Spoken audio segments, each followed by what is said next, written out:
I realized my partner spends recklessly while I am balancing school and work. She's on leave for mental health, but not improving. I am a 19-year-old female, and my partner is a 20-year-old female.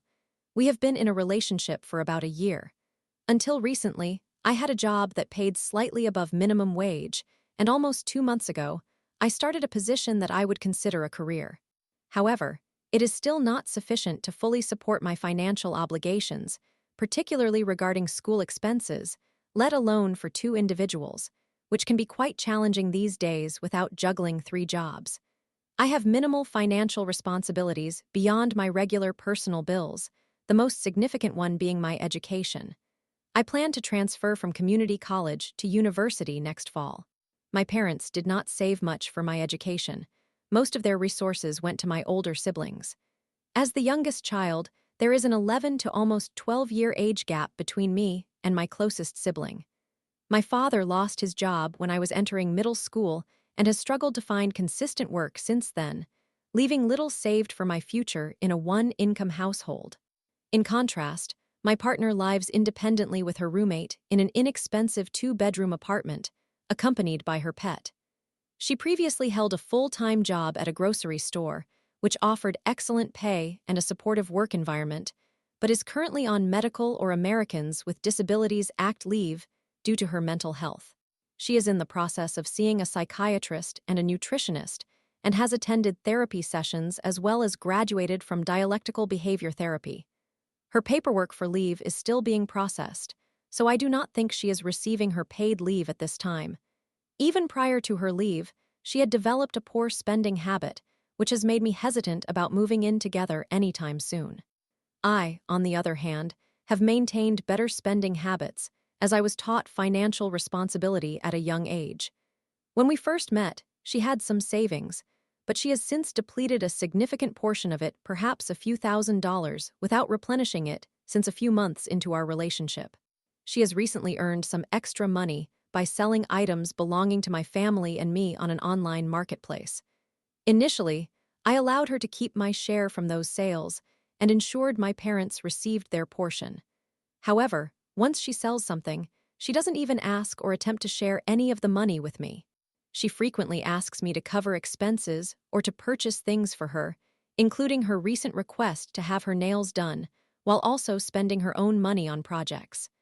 I suspect that her roommate is enabling this spending behavior, and they both tend to smoke cannabis throughout the day. Both of them are struggling with their mental health and are on medical leave from their jobs. I have attempted to assist by bringing them groceries, cleaning their apartment, and taking care of their pet, among other tasks.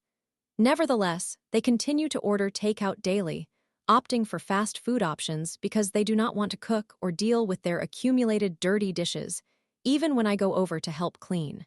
Typically, I clean their space at least once a week, but due to my busy schedule with school finals, I have been able to visit less frequently than before, even though I provided fresh groceries and microwavable frozen foods. No matter what I say, I still feel unable to address any concerns because of their mental health struggles, so I try my best to support them, even at the expense of my own well-being.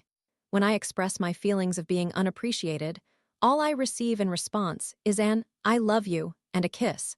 Even when I communicate my desire for more mutual recognition, nothing changes. There are numerous issues we have discussed that she needs to work on in our relationship, which adds to her difficulties, leaving me feeling guilty for contributing to her struggles. I am genuinely worried and do not feel well myself. In the past, I handled all the acts of service, including driving, cleaning, and paying when we dined out. Most of our outings have stemmed from a lack of food in the apartment, mutual reluctance to cook, and other similar reasons. While I do cook a fair amount, I have been feeling overwhelmed with school and my full-time job as a student, making it hard to maintain a balance in my life. It seems that whenever I'm not working, I'm with her or on the phone with her. Sometimes, I feel the need to take a break from phone conversations, but I worry that doing so will adversely affect her mental health. What frustrates me is her goal of consulting a nutritionist to lose approximately 60 to 70 pounds, largely by altering her diet. However, she stopped going to the gym early in our relationship because she felt it made her appear too masculine and preferred to lose muscle weight. Despite this, she continues to eat out frequently and dismisses my suggestions for shared activities like yoga or even her physical therapy exercises. It seems almost as if the only physical activity she engages in is sexual activity, and even then, I often take the lead. The only walking she does is from the parking lot to her class, which she complains about, likely due to her heart condition, slight asthma, and joint pain, especially in her knees at just 20 years old. She uses marijuana for both medicinal and recreational purposes to manage her anxiety when she is feeling unwell. Unfortunately, she often feels unwell. Recently, she has been smoking twice a day consistently. With her increased usage, her tolerance has risen dramatically. I have trauma associated with this situation and feel stifled in bringing it up, as it might come off as controlling or excessive.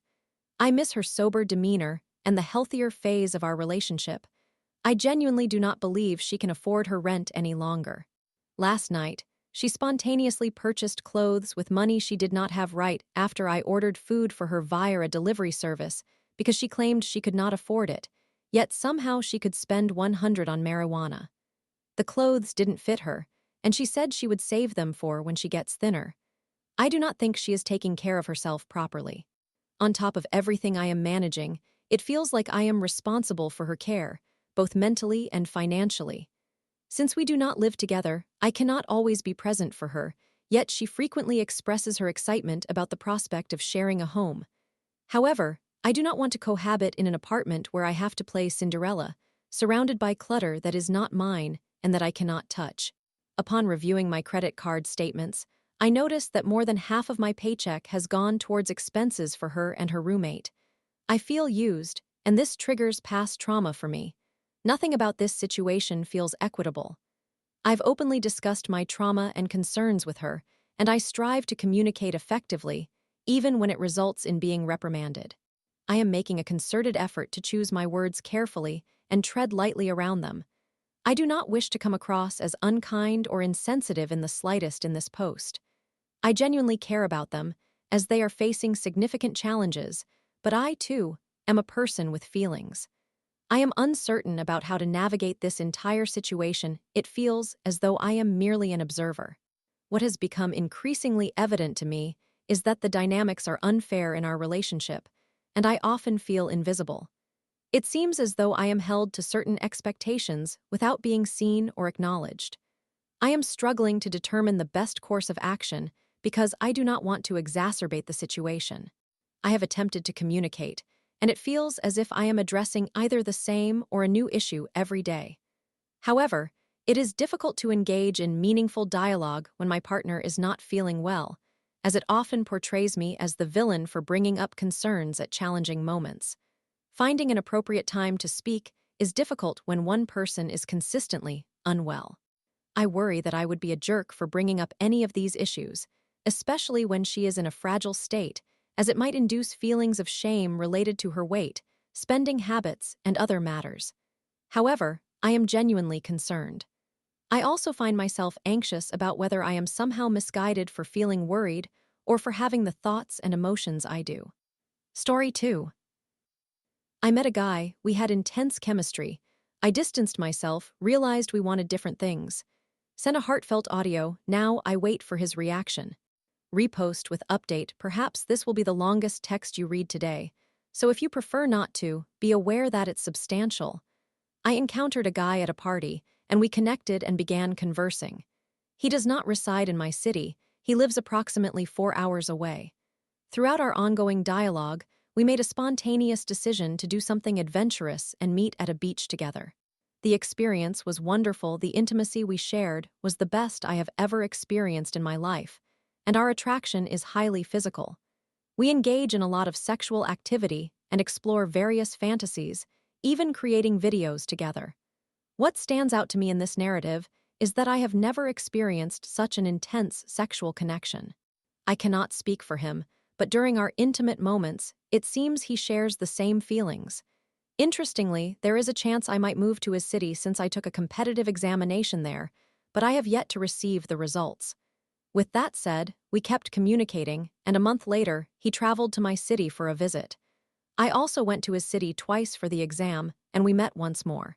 He is aware of my feelings for him. I have been upfront about it, and he knows I could easily fall for him. However, I made it clear that, despite my feelings, I do not wish to pursue a relationship at this point. He has also indicated that he is seeking something casual. However, as time passed, we did not progress further, and he seemed to distance himself. Previously, we communicated every day, exchanged explicit pictures, and indulged in flirtation. Suddenly, he became closed off. One day he acted one way, the next he was completely different. While he still responded to me, it was taking considerably longer than usual. The sexual exchanges, the photos, and all the chemistry we had gradually faded, and our conversations on WhatsApp significantly cooled. He pulled away for reasons that remain unclear.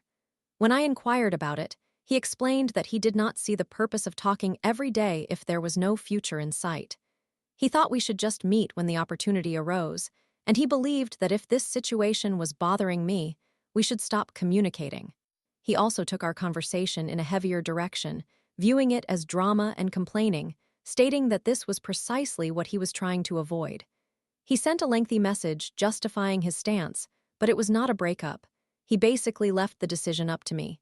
At this point, I am in a phase where I want no complications.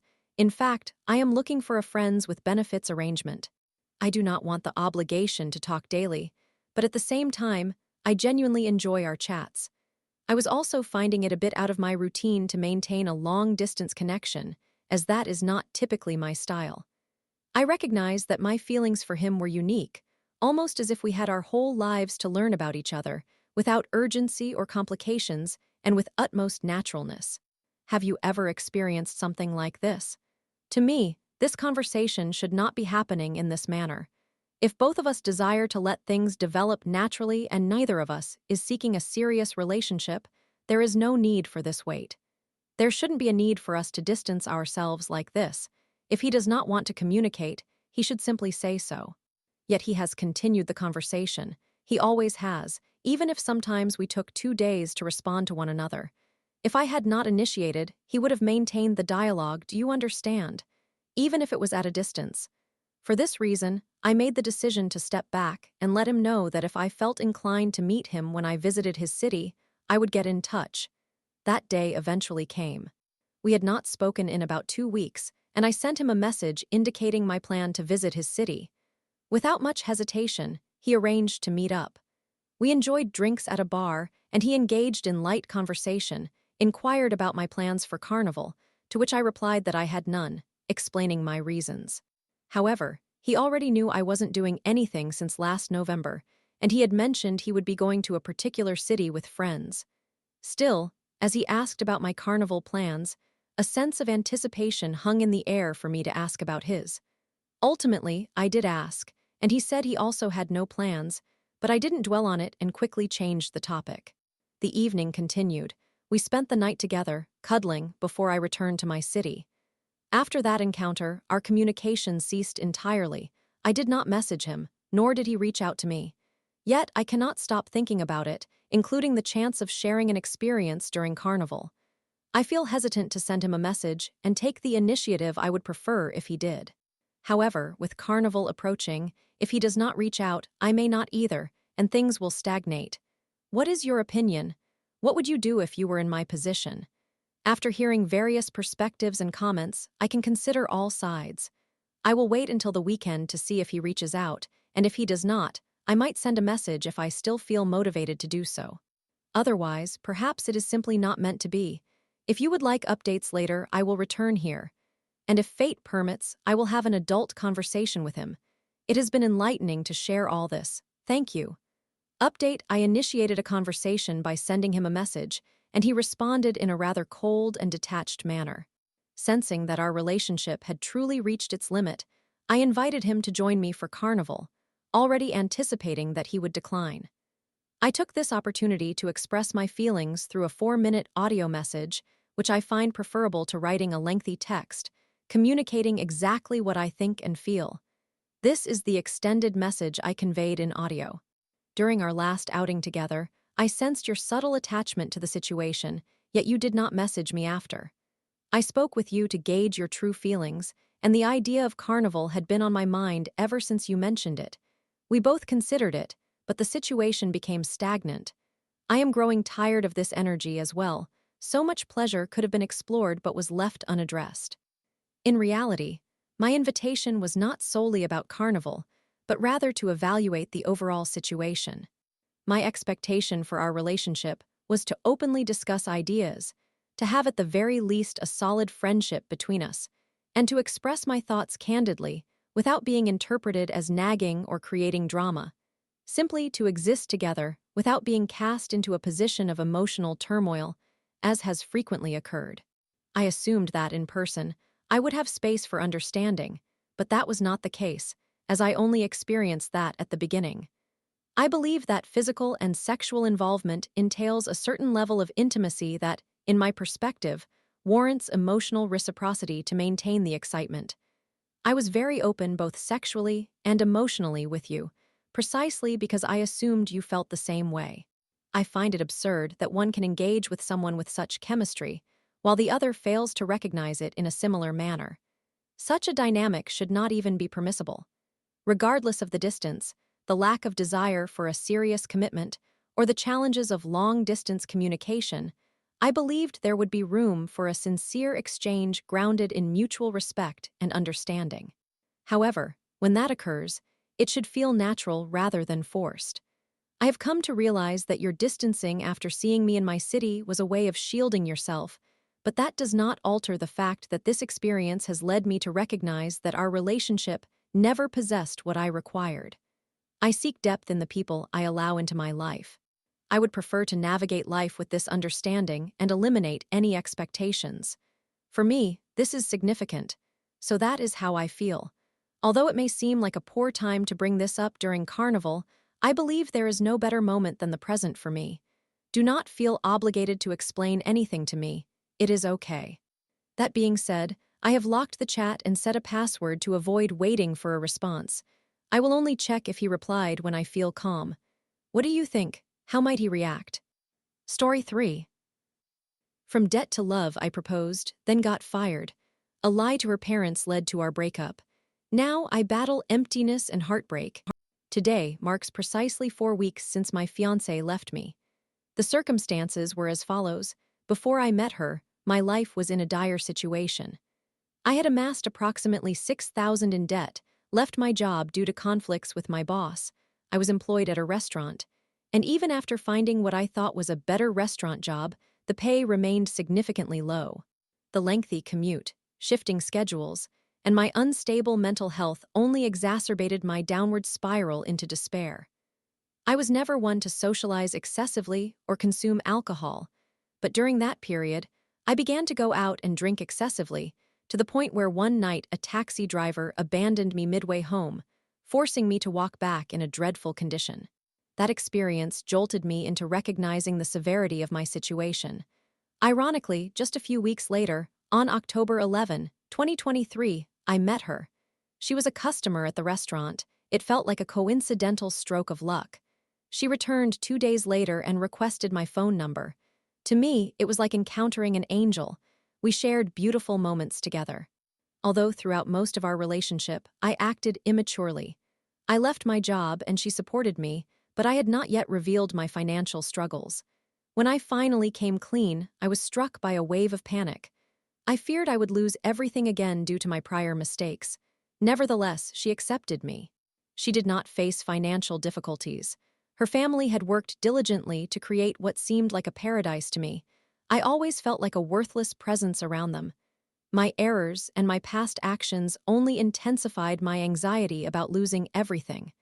I frequently lied to her family, never directly to her, but with them, dishonesty became a daily affair, particularly with her mother. I constantly felt intimidated by her. She was not just outspoken, she was incredibly wise, strategic, and influential. I was consistently frightened by her, especially when, during a conversation, she referred to me as brilliant. In that moment, I nearly broke down. I thought to myself, me, brilliant, drowning in debt and lying to you out of embarrassment for my pitiful existence. That is brilliance. Months passed, and while some aspects of my life improved, others did not. I had an ex-girlfriend, she was about 19 at the time, who became pregnant, and we decided to terminate the pregnancy. It was a traumatic experience for me, leaving me with lingering guilt. Then, as if it were karmic retribution, or perhaps simply my failure to confront my past, it happened again. She, the woman I envisioned spending my life with, became pregnant, and once again, I found myself involved in an abortion. I wanted to support her through it all. I did not want her to face it alone. However, she had already devised a plan. I had nothing to offer. I didn't even know how to operate a heater when she was enduring that horrific ordeal. I cannot fathom where my mind was that night when I attempted to be intimate with her. I don't know what I was thinking or why, but I knew I had failed. In fact, I would have understood had she chosen to leave me right then and there. I was of no use when she needed me the most. Yet she did not depart. She simply asked for a break. 40 days exactly. A complete quarantine. It was heartbreaking. But I was given another opportunity. I examined what was wrong with me, rationalized it, and worked on self-improvement day by day. I wrote every single day, recording my thoughts, actions, and realizations about myself, and so on. When we reunited, I presented her with that notebook. I wanted her to read it. I recognized that my words could be manipulated with lies, but if any truths resided in that notebook, perhaps it would hold significance. And with that, we truly reconciled. Months later, on Saturday, October 12, 2024, I proposed to her. She epitomized everything a woman should embody. We were on the verge of constructing our home. I had secured a job, not an excellent one, but sufficient to start addressing my debts. Things were improving. We engaged in activities together, and my relationship with her parents was becoming more positive. Everything seemed fine, until November of that same year. Due to my debts, I lacked sufficient savings for transportation and other necessities, so I bicycled to work. One day, there was an event organized by her mother, which I had overlooked. My intention was simply to show up and admit, I forgot. My mind was scattered during that period. Work was overwhelming, my boss was insufferable, and my relationship with my parents was strained, meaning I couldn't even borrow their car to visit my in-laws. I had not yet received my paycheck, and my funds for transport were nearly depleted. 8 hours before the event, I made the decision to cancel on her mother. Understandably, she was furious, and so was my fiancé. I realized immediately that canceling was yet another mistake. I knew there were people who would have offered me a ride home had I just attended. But instead, I chose to agitate the situation. Not long after, her mother conveyed to me, in so many words, that she regarded me as nothing more than a persistent source of conflict and a test of patience life had imposed upon her. I understand she did not insult me directly, but those words still resonate painfully in my mind. Had I genuinely improved? Had I truly matured? In January, I was terminated from my job. In a way, I felt a sense of relief. I no longer had to tolerate that boss. Moreover, I received a severance that exceeded what I would have gotten had I resigned, which enabled me to manage my debts for a few months. That same day, I informed my father, and he mentioned he would speak to his supervisor to inquire if I could work with him. My father oversees operations in the plumbing sector. For some inexplicable reason, I was convinced that I would be starting as a journeyman, a mid-level position. I do not know why, whether I misheard, dreamt it, or fabricated it, but that's what I told everyone, including her parents. I also misled them about my job loss, claiming that I had voluntarily resigned. They discovered the truth, and my fiancé was upset that I had deceived them. Yet the real tipping point came when they asked my father about my position. He stated laborer, the entry-level job, albeit still well compensated. Her parents informed her, and well, she left me. That day, she pretended it was an ordinary date. We had coffee, spent the day together, and later, we were meant to attend a meeting regarding the house we were building. At that time, I was preoccupied with a job simulation, and my mind was elsewhere. I recognized that my relationship with her was deteriorating, but the project was due in a week, and I thought postponing the confrontation for just one more week was feasible. However, that Saturday, she left me. My entire world crumbled. Afterward, I learned she had sought advice on Reddit. Much of what people said was accurate, but one statement stung more than the rest. I do not want him to be the father of my children. That was gut-wrenching. I contemplated ending my life. Ironically, I found employment where I worked at considerable heights with only flimsy safety boards between me and the abyss. Every day, I gaze down and ponder, why not? It would be swift, yet I do not act on those thoughts. I now visit the gym daily. I work 10 hours with only one break. I earn significantly more than I did before, but it is still only February. Time feels as though it is dragging. Ironically, I dream about her every night. A few days ago, I attended a house meeting alone, and there was a couple present. They were the embodiment of what she and I once were. Seeing them caused me to break down in tears and leave. Now, I am conflicted. Should I retain the house or let it go?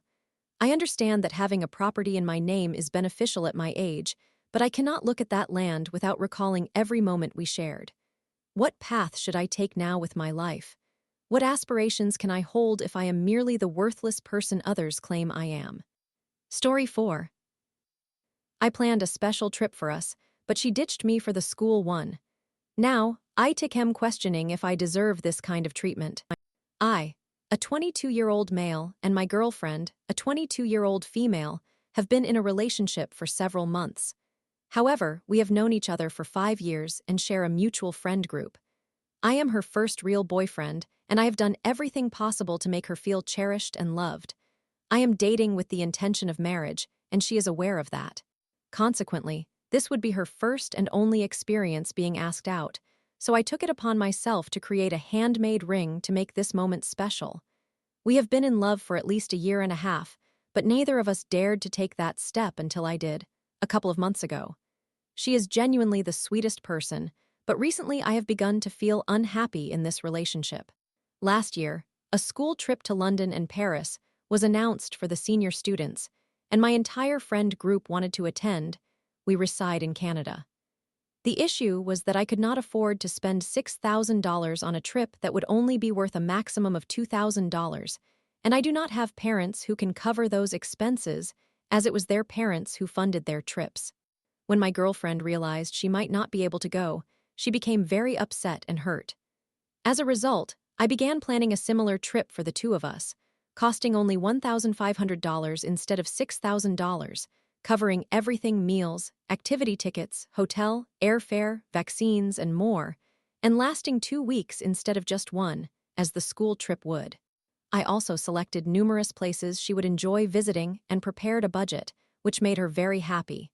However, I told her, if we plan this trip together, please do not abandon me for the school trip if you get accepted. She assured me she would go with me. Nevertheless, the moment she received her acceptance letter, she left me behind to join the others. For over a year now, she has known that this has hurt and angered me, yet she has done nothing to change her decision. I requested that my friend group refrain from discussing the trip in front of me out of respect, but no one honored that request. Today, she departed for Europe with all our friends, but without me, her boyfriend. I expressed to her that this entire situation makes me feel utterly terrible because no one respects my feelings. No one made an effort to help me join them, and she has known this for over a year.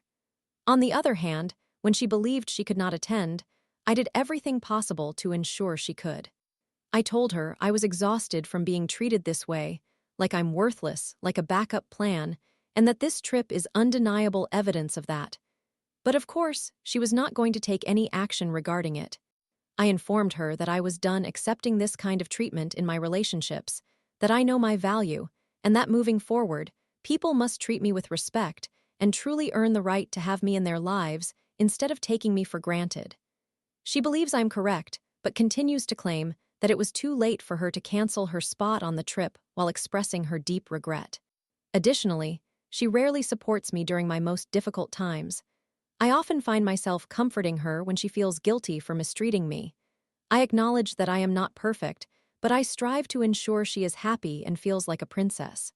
I purchased an extravagant bouquet of flowers for her on Valentine's Day to make it special, crafted a massive handmade book that I devoted months to, and baked her brioche.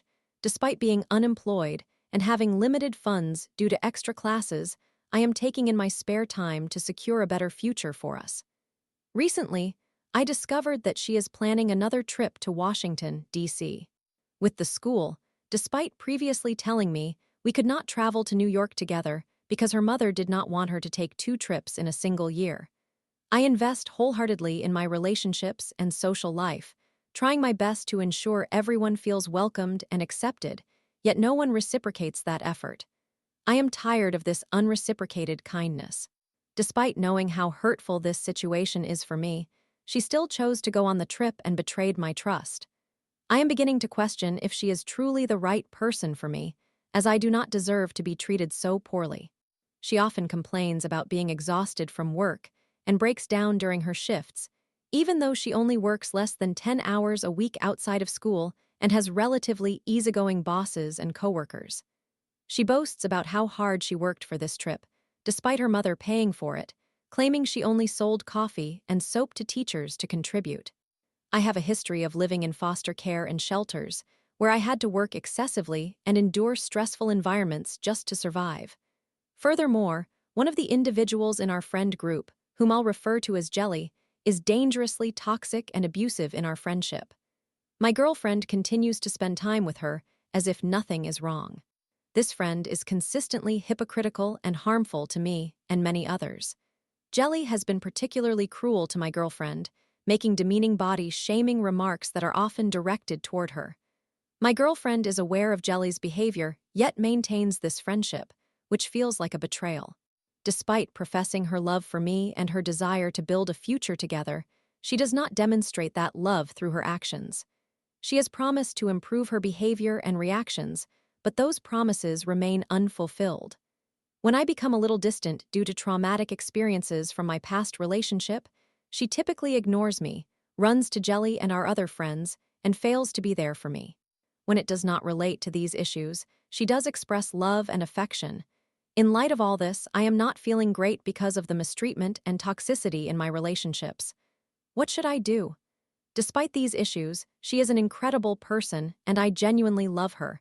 I have tried to communicate my feelings to her, but it seems futile, as she appears indifferent. I have already expressed my concerns to her, but she still participated in the trip without making any significant changes. I plan on sharing this post with her later, so please advise me on what steps to take. I would appreciate any insights from your personal experiences to help us strengthen our relationship. I realize I may have painted her as a negative character in my narrative, but I assure you she is not entirely at fault. There are just some problematic aspects I struggle to articulate to her in a way she can comprehend. I truly love her and want us to succeed.